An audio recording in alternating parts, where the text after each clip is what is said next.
They did not ask for permission. They built, they grew, they survived, and then the government made it illegal. Number 7 will genuinely shock you. It is a kitchen device used in over 40 million American homes, and it is now a federal violation in 38 states. Number 3 is a water system so efficient that modern engineers have quietly brought it back into off-grid survival manuals. Here is the part nobody talks about. The same industries that lobbied to ban these tools are now selling you a plastic version for 4 times the price. Hit subscribe. Let us count down the 25 homestead gadgets that built this country, got buried by corporate greed, and are making a quiet, defiant comeback. Number 25. The backyard hand pump well. Before municipal water existed, your grandfather grabbed a cast iron handle every morning and pumped his own water straight from the earth. No bill, no meter. Over 12 million rural households ran on hand-dug wells in the 1920s. A piston creates suction, pulling groundwater up through a pipe sealed with a leather flap valve. You can buy a functional kit today for under $180. The EPA, backed by water utility lobbyists, classified private wells as contamination risks and required costly permits across many counties. University of Nebraska testing found contamination rates below 3%, comparable to treated municipal supplies. Number 24. The root cellar. Before refrigerators existed, your great-grandmother stacked apples, turnips, and jarred preserves into a hand-dug cellar every October. A properly built root cellar maintained temperatures between 32 and 40 degrees Fahrenheit year-round with zero electricity. Over 8 million American homes had root cellars as late as 1940. You can build one for around $400 and 1 weekend of labor. General Electric's post-war marketing positioned refrigerators as modern and root cellars as backward. Zoning codes through the 60s and 70s banned underground excavations across 38 states. Root cellars reduce household food waste by up to 60%. Number 23. The wood-fired bread oven. Your grandfather built his from fieldstone and river clay, and on Saturday mornings it fed the whole county. A single firing held temperatures above 700 degrees for 6 to 8 hours, baking 30 to 40 loaves without burning one. The technique is retained heat baking. Fire the oven hard, rake out the coals, seal the door, and let the stone do the rest. You can build one for under $300 in fire bricks. Natural gas utility lobbying got outdoor masonry ovens classified as fire hazards. By the 90s, 38 states had restrictions prohibiting them. Wood-fired sourdough produces measurably lower glycemic responses than commercial bread. Number 22. The backyard smokehouse. Before nitrates and refrigerated trucks, your great-grandfather cured meat in a small wooden structure out back and fed his family all winter. Traditional smokehouses maintained temperatures between 70 and 90 degrees, while wood smoke deposited natural antimicrobial phenols directly into the meat. In Virginia alone, over 200,000 backyard smokehouses were recorded in the 1900 agricultural census. You can build an equivalent today for under $150 in reclaimed lumber. The American Meat Institute pushed to classify backyard cold smoking as unregulated food processing. Today, 38 states require commercial licensing for smoked meat shared beyond the household. Number 21. The gray water irrigation system. Your grandmother washed her dishes and carried that water straight to her garden without wasting a drop. Before plumbing codes forced all household water into municipal sewage, homesteaders ran simple gray water channels directly into garden beds. A family of 5 could irrigate a quarter-acre garden using only household gray water through a full growing season at zero cost. You can install a gray water diversion from your washing machine for under $60. Water utilities classified residential gray water as contamination and mandated sewer connections averaging $8,000 per household. Arizona, California, and New Mexico have legalized filtered gray water for garden use since 2016. Number 20. The solar food dehydrator. Before electricity reached rural America, your great-grandmother preserved the entire summer harvest using nothing but a wooden box, window screen, and sunlight. A passive solar dehydrator processed 20 to 30 pounds of sliced fruit in 48 hours, within the USDA's safe dehydration range. Over 70% of rural households in the 30s used solar dehydration as their primary preservation method. You can build one for under $40. Dole and Del Monte promoted commercial products as safer and more modern. We now know solar dehydrated foods retain significantly higher vitamin C levels than high-heat commercial processing. Your great-grandmother knew the apricots she dried in the sun, fed her children through January. Number 19. The backyard beehive. Your grandfather kept bees for honey, for beeswax, and because every farmer understood that his crops depended on his pollinators. In 1940, the USDA estimated over 5 million American households kept at least one beehive. A single managed hive could increase yields on a half-acre homestead by 30 to 40%. A functional Langstroth hive costs under $60 in plywood today. Suburban zoning laws in the 60s and the 70s banned hives across 38 states, replacing the neighborhood beekeeper with commercial contracts and high-fructose corn syrup sold as imitation honey. A 2020 Rutgers study found higher native bee populations in neighborhoods with active managed hives. Number 18. The hand crank grain mill. Before enriched white flour arrived in paper sacks, your great-grandmother ground her own grain fresh every week, retaining the germ and bran that commercial milling strips away and sells back as supplements. Over 3 million households still ground their own grain as recently as 1930. 2 stone burr plates crush grain at adjustable coarseness, ancient and nearly perfect. Pillsbury and General Mills lobbied for FDA mandates that positioned home-milled flour as inferior. Hand mills disappeared within a generation. We now know freshly milled flour contains up to 40% more nutrients than commercially processed flour. Number 17. The rainwater collection barrel. Your grandfather set a barrel beneath every downspout and never paid for water he could catch from the sky. A single 55-gallon barrel captures over 1,300 gallons per year. Across 4 downspouts, that is over 5,000 gallons annually, enough to irrigate a full kitchen garden. You can assemble a functional setup for under $80. Water utility companies lobbied state legislatures to classify captured rainwater as municipal property. At peak restrictions, collecting rainwater in Colorado carried fines up to $500 per day. Colorado legalized rain barrels in 2016, and restrictions have rolled back across 38 states since then. Number 16. The homemade lye soap. Before Procter & Gamble told your great-grandmother what clean meant, she made her own soap from wood ash and rendered fat. Iowa state records from 1918 show over 65% of farm households made all their own soap from materials on their own property. Lye from wood ash reacts with fatty acids in tallow or lard, producing soap and glycerin through saponification. You can make a functional batch today for under $20.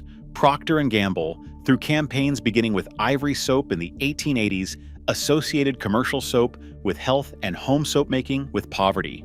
We now know cold-processed soap retains natural glycerin that commercial manufacturers remove and resell. Number 15. The composting outhouse. This one genuinely shocks people. The well-managed composting privy was a closed-loop nutrient system that farmers understood for centuries. A single 2-seat privy serving a family of 4 produced approximately 200 pounds of usable compost per year, free fertilizer that modern households now pay sewage fees to remove.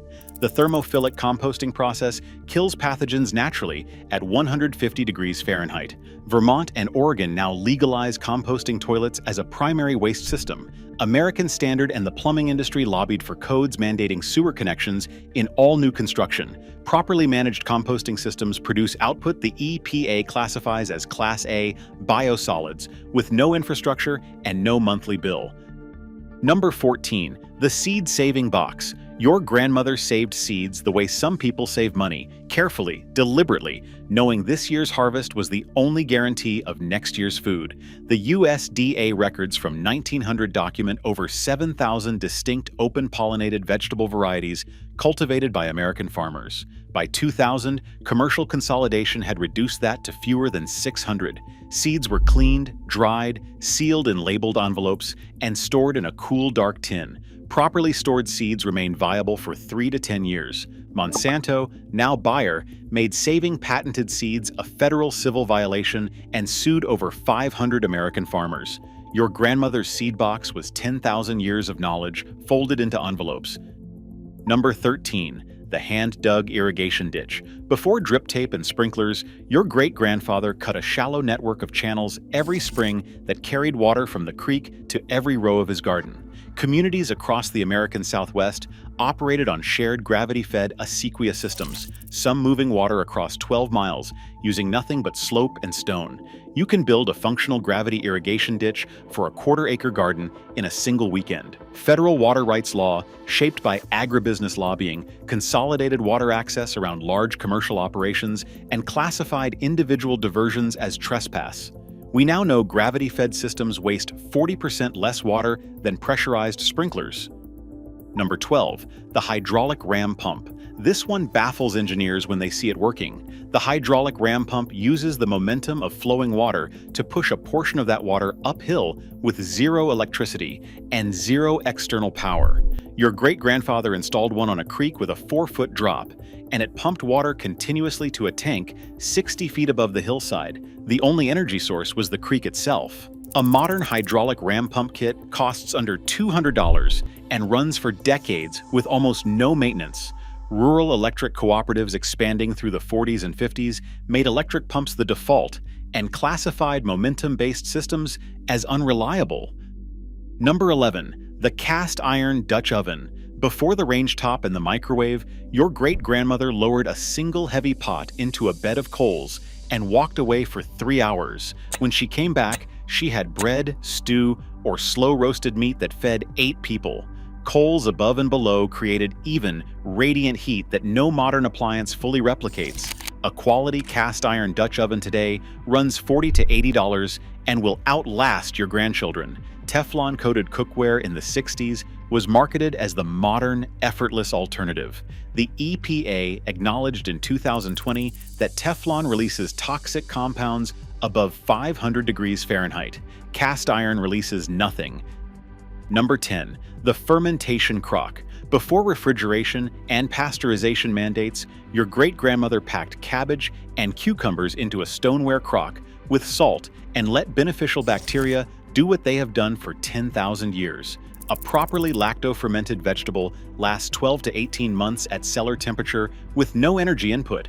Lactobacillus bacteria convert sugars to lactic acid, creating a pH so low that pathogens cannot survive. A functional crock costs under $40 today. The FDA classified raw lacto-fermented foods as contamination risks and replaced the crock with pasteurized pickles containing 0 live cultures. Harvard Medical School confirmed lacto-fermented foods provide higher probiotic counts than any commercially available supplement.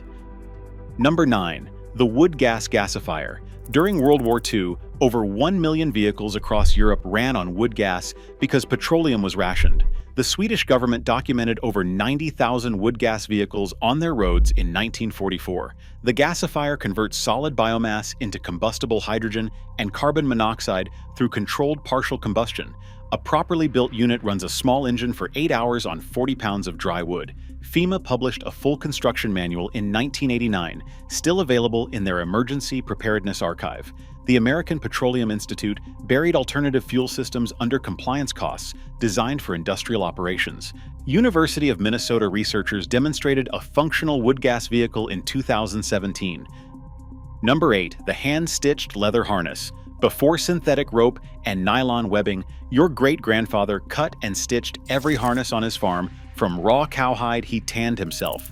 A properly made leather harness lasted 30 to 40 years with regular oiling. His tools cost under $3 in 1910. A complete beginner leather toolkit runs under $100 today.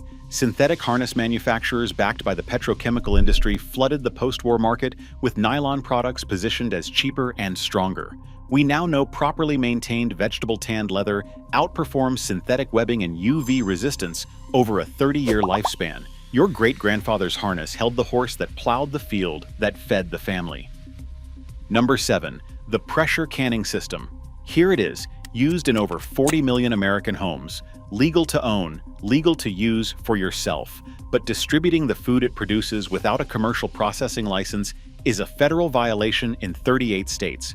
The pressure canner reaches 240 degrees Fahrenheit under 15 pounds of pressure, the only method that destroys botulinum spores in low-acid foods. Your grandmother put up hundreds of jars every fall, and her family ate safely through every winter.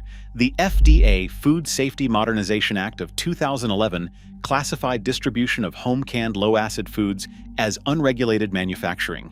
A grandmother selling 3 jars of green beans faces federal violations designed for industrial canneries. Number 6. The hand-operated pole lathe. Before power tools, your grandfather shaped wood on a pole lathe powered by nothing but a bent sapling, a cord, and his own foot. Egyptian carvings from 1400 BC show craftsmen using identical tools. A treadle connected by cord to a springy overhead pole rotates the workpiece, and the craftsman cuts only on the forward stroke. You can build a functional pole lathe for under $30 in salvaged lumber. The power tool industry marketed electric tools as the only legitimate choice, and trade schools eliminated hand tool instruction through the 70s and the 80s. Your grandfather made furniture still being used today. He never once plugged anything in. Number 5. The backyard wind turbine. Before rural electrification, American farms generated their own electricity from the wind. In 1930, the USDA estimated over 600,000 farms operated small wind chargers built from wood, wire, and salvaged car generators to power radios, lights, and water pumps. Plans for functional small wind systems are available through the National Renewable Energy Laboratory at no cost. The Rural Electrification Act of 1936 extended grid power on terms that discouraged independent generation. Utility lobbying through the 80s pushed requirements that made personal wind systems economically unviable. Over 30 states have simplified residential wind permitting since 2015. Number 4. The root-grafted fruit tree. Before commercial nurseries sold single-variety saplings in plastic pots, your great-grandmother propagated her own fruit trees by grafting scion wood onto hardy rootstock she grew herself. A skilled homesteader could produce dozens of new trees at zero cost. Heirloom apple and pear varieties numbered in the thousands across American farms in the early 1900s. Grafting requires only a sharp knife, a rubber band, and grafting wax. Monsanto and commercial nursery consolidation through the 80s made sharing scion wood a civil violation. We now know heirloom varieties produce fruit with significantly higher antioxidant content than commercial varieties bred for shelf life. Number 3. The acequia water system. This is the one modern engineers have quietly brought back into off-grid survival manuals. The acequia is a gravity-fed community water channel, hand-dug, collectively maintained, and so efficiently engineered that systems built by Spanish settlers in New Mexico in the 1600s are still in operation today. No pumps, no electricity, no infrastructure budget. An acequia diverts water from a stream at a slightly elevated point and follows the land's natural contour for miles, feeding individual farm channels by gravity alone. Beginning in the 1920s, the Bureau of Reclamation displaced acequia communities with federally controlled irrigation districts. The New Mexico Acequia Association has defended water rights for over 800 surviving communities since 1990. Number 2. The earth-sheltered house. Before insulation manufacturers sold fiberglass in plastic packaging, your ancestors built into the earth itself. Earth-sheltered homes built into hillsides with soil covering the roof maintained interior temperatures between 60 and 70 degrees year-round in most climates. No heating system was needed beyond a small wood stove. A properly earth-sheltered structure requires 50 to 70% less heating and cooling energy than a conventional framed house. Modern building codes, shaped by the manufactured housing industry through the 70s, classified earth-sheltered construction as non-standard and required costly certifications in most counties. The passive house community has documented earth-sheltered homes performing at net zero energy use from New Mexico to Vermont. Number 1. The Community Grain Threshing Circle. Before the combine harvester, before agribusiness decided that food production was a commercial enterprise, your great-grandfather's community gathered every harvest season and moved from farm to farm, threshing grain together until every family's crop was in. No money changed hands, no contracts were signed. The labor itself was the currency. A threshing circle required nothing but hand flails, winnowing baskets, and neighbors who understood that a single family could not bring in a full harvest alone. International Harvester and Deere & Company marketed mechanical threshers as modern replacements for communal labor. Research from the Practical Farmers of Iowa confirmed cooperative labor, produces comparable yields at a fraction of the cost. Your great-grandfather needed his neighbors, and his neighbors needed him. 25 tools, 25 systems, 25 pieces of knowledge that built the most self-sufficient civilization in human history, and then got quietly legislated out of existence by industries that profited from your dependence. Your grandparents did not need a subscription or a monthly bill. They needed skill, patience, and the freedom to use their own land. That freedom was not taken overnight. It was traded away piece by piece. A zoning code here, a permit requirement there, a marketing campaign that told an entire generation that what they already knew how to do was dangerous or old-fashioned. Some of these tools are making a comeback. Some are still illegal in your county right now. Every single one of them still works exactly as well as it did the day your grandparents used it. Hit subscribe if you believe that knowledge belongs to the people, not to the corporations that tried to bury it. We will see you in the next one.